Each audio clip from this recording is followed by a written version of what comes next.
नमस्कार, मैं सुधीर चौधरी।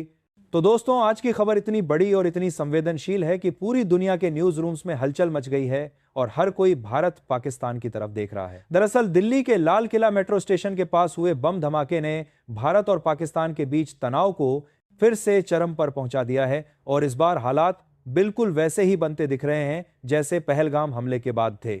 दोनों देशों में जबरदस्त गुस्सा है और माहौल ऐसा तनावपूर्ण हो गया है कि कब कौन किस पर मिसाइल दाग दे इसका कोई भरोसा नहीं रह गया है। क्योंकि धमाका सिर्फ भारत की राजधानी में ही नहीं बल्कि पाकिस्तान की राजधानी इस्लामाबाद में भी हुआ है और यह दोनों घटनाएं लगभग एक ही समय की हैं। अब इस्लामाबाद में हुए ब्लास्ट की जिम्मेदारी तो किसी ने नहीं ली है, लेकिन भारत को पूरा यकीन है और तब इस खुफिया एजेंसियों के शुरुआती निष्कर्ष भी यही बता रहे हैं कि दिल्ली में हुआ कार ब्लास्ट पाकिस्तानी प्लानिंग का ही नतीजा है और किसी आतंकी संगठन की साजिश का हिस्सा है।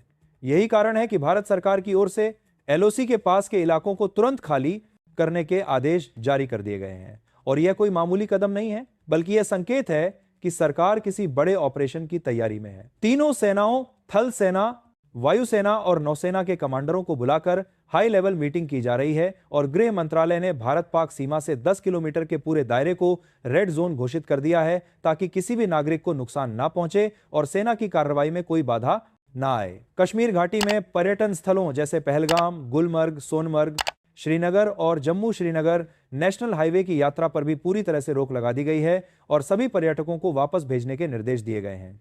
वहीं सीमावर्ती इलाकों में गश्त कर रहे जवानों को भी हाई अलर्ट पर रखा गया है और पेट्रोलिंग दोगुनी बढ़ाने के साथ साथ हर संदिग्ध गतिविधि पर नजर रखने के आदेश जारी हुए हैं। इस बीच रक्षा मंत्री राजनाथ सिंह, एनएसए अजीत डोभाल और तीनों सेनाओं के प्रमुख यानी थल सेना प्रमुख, वायुसेना प्रमुख और नौसेना प्रमुख वॉर रूम में लगातार घंटों मीटिंग कर रहे हैं और हर संभव विकल्प पर विचार किया जा रहा है। पीएम मोदी भी अपनी भूटान यात्रा बीच में ही छोड़कर दिल्ली लौट आए हैं, जो यह साफ संकेत देता है कि स्थिति कितनी गंभीर है।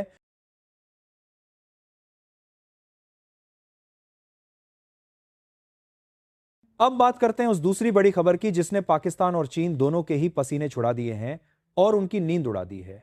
दरअसल भारत ने इस समय इजराइल के साथ एक बेहद बड़ी और रणनीतिक मिसाइल डील साइन की है और यह डील भारत की डिफेंस कैपेबिलिटी को कई गुना बढ़ाने वाली है। इजराइल, जो खुद मिडिल ईस्ट में अपनी सुरक्षा प्रणाली के लिए जाना जाता है, अब भारत को ऐसे एडवांस्ड एयर डिफेंस सिस्टम्स देने जा रहा है जो किसी भी रॉकेट या मिसाइल को हवा में ही पूरी तरह नष्ट करने की क्षमता रखते हैं। इनमें बराक 8, आयरन डोम और डेविड स्लिंग जैसी अत्याधुनिक डिफेंस सिस्टम शामिल हैं जिनकी रेंज 70 किलोमीटर से लेकर 250 किलोमीटर तक है और जो एक साथ कई टारगेट्स को ट्रैक करके नष्ट कर सकते हैं। यह डील ऐसे समय में हुई है जब भारत को अपनी पश्चिमी और उत्तरी सीमाओं पर दोहरे खतरे का सामना करना पड़ रहा है। एक तरफ पाकिस्तान आतंकवाद के सहारे हमला कर रहा है और दूसरी तरफ चीन अपनी सीमा पर अपनी गतिविधियां लगातार बढ़ा रहा है और अपनी सैन्य उपस्थिति मजबूत कर रहा है। इजराइल से मिलने वाले यह सिस्टम भारत की तीनों सेनाओं के लिए एक असली गेम चेंजर साबित होंगे, क्योंकि अब कोई भी दुश्मन देश भारत की एयर स्पेस को चुनौती नहीं दे पाएगा और किसी भी तरह की मिसाइल या रॉकेट हमारी सीमा में घुसने से पहले ही नष्ट हो जाएगी। इजराइल के साथ यह डिफेंस डील सिर्फ कागजों पर 4 शब्दों वाली बात नहीं है, बल्कि ये सालों की गहरी साझेदारी और विश्वास का नतीजा है। और सबसे खास बात यह है कि भारत ने अब इसके कई हिस्सों और कंपोनेंट्स को देश में ही बनाने की पूरी तैयारी कर ली है, जो आत्मनिर्भर भारत की दिशा में एक बड़ा कदम है।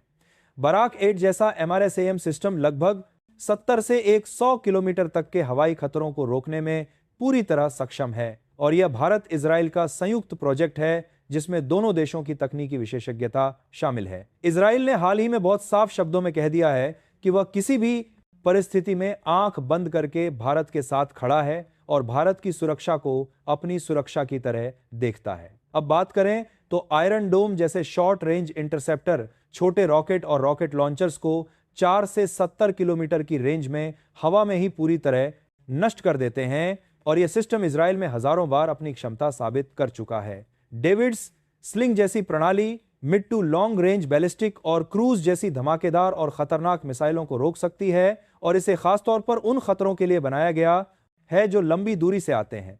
इन सिस्टम्स के मिलने से हमारी बड़ी सिटीज जैसे दिल्ली, मुंबई, बेंगलुरु और सीमाएं दोनों बेहतर और कई गुना ज्यादा सुरक्षित हो सकेंगी और किसी भी तरह के हवाई हमले को रोका जा सकेगा।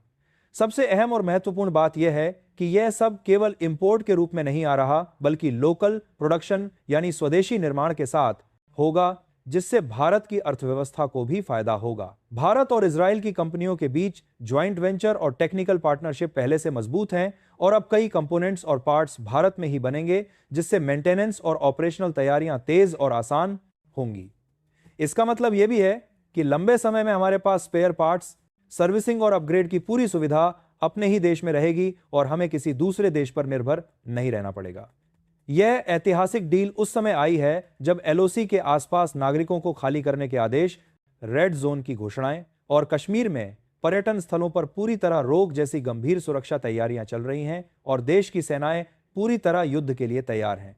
दूसरा, जनवाजी राजबार बादारको में हालांकि राजनीतिक और चुनावी एंगल पर भी बहुत कुछ कहा जा रहा है और कुछ लोग इसे राजनीति से जोड़ रहे हैं, लेकिन उन सभी बातों से अलग एक ठोस और साफ बात यह है कि विदेशी शक्तियां भी इस बढ़ते तनाव को लेकर बेहद सजग और चिंतित हैं।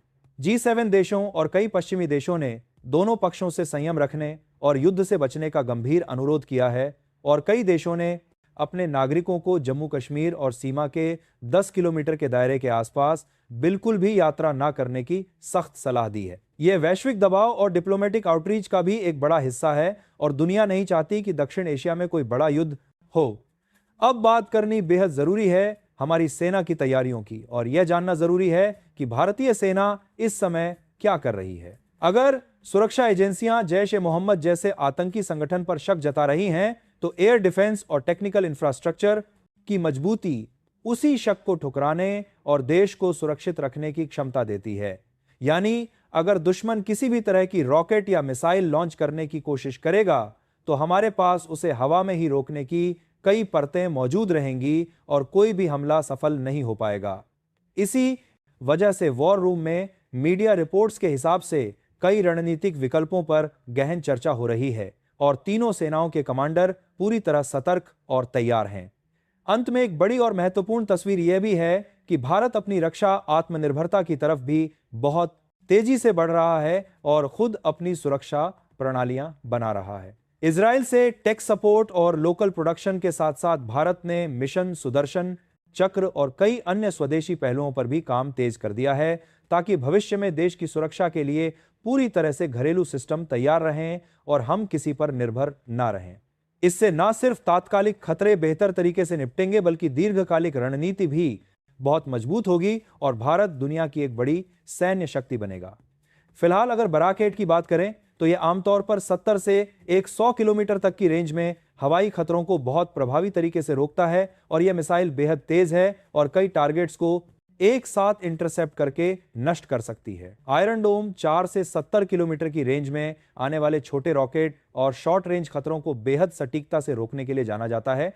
खासकर नागरिक इलाकों की सुरक्षा में इसकी भूमिका क्रूशियल होती है। वहीं डेविड्स स्लिंग मिड से लॉन्ग रेंज बैलिस्टिक और क्रूज मिसाइलों के खिलाफ एक मजबूत रक्षा परत देता है और बड़े हमलों को रोकने में अहम साबित होता है। दिल्ली धमाके की जिम्मेदारी अभी साफ नहीं है, लेकिन शुरुआती शक जैश ए मोहम्मद पर है और जांच एजेंसियां हर एंगल से पड़ताल कर रही हैं। सरकार द्वारा एलओसी के आसपास के इलाकों को खाली कराना और उन्हें रेड जोन घोषित करना भी इस बात का संकेत है कि खतरा सामान्य नहीं है और यह निर्णय गहरे सैन्य जांच के सम्मान दो है सामान्य के लिए विश्लेषण के बाद लिया गया है। कुछ राजनीतिक दल इसे चुनावी माहौल से जोड़ रहे हैं, लेकिन सुरक्षा एजेंसियां इसे पूरी गंभीरता से जांच रही हैं। शुरुआती कॉल डिटेल्स और गतिविधियां पाकिस्तान ऑक्यूपाइड कश्मीर की दिशा में इशारा कर रही हैं। भारत को इजराइल से मिली यह मल्टी लेयर एयर डिफेंस क्षमता, आयरन डोम और डेविड स्लिंग अगर सही जगह और सही समय पर तैनात की जाए तो देश की सुरक्षा कई गुना मजबूत हो जाएगी। तीनों सेनाएं इस समय हाई अलर्ट पर हैं। बॉर्डर पर अतिरिक्त जवान, एयरफोर्स की नाइट ड्रिल्स और नेवी के युद्धपोत इस बात का संकेत हैं कि भारत किसी भी दिशा से आने वाले खतरे को तुरंत रोकने के लिए तैयार है। इंटेलिजेंस एजेंसियां दिल्ली ब्लास्ट के नेटवर्क को जोड़ने की कोशिश कर रही हैं और शुरुआती जानकारी फिर से पीओके की ओर इशारा कर रही है। इसलिए यह भी माना जा रहा है कि अगर यह कनेक्शन अंतिम तौर पर साबित होता है तो भारत केवल कूटनीति तक सीमित नहीं रहेगा, बल्कि सैन्य विकल्प भी सक्रिय हो सकते हैं। सूत्रों से मिली जानकारी के अनुसार कहा जा रहा है कि अगर जांच में पाकिस्तानी कनेक्शन पूरी तरह साबित हुआ तो भारत सिर्फ कूटनीतिक जवाब नहीं देगा, बल्कि सैन्य स्तर पर एक सीमित लेकिन बेहद सटीक स्ट्राइक की तैयारी पहले से ही रखे हुए हैं। तो दोस्तों, ये थी आज की पूरी अपडेट, जो काफी रिसर्च और मेहनत के बाद आपके सामने रखा गया है।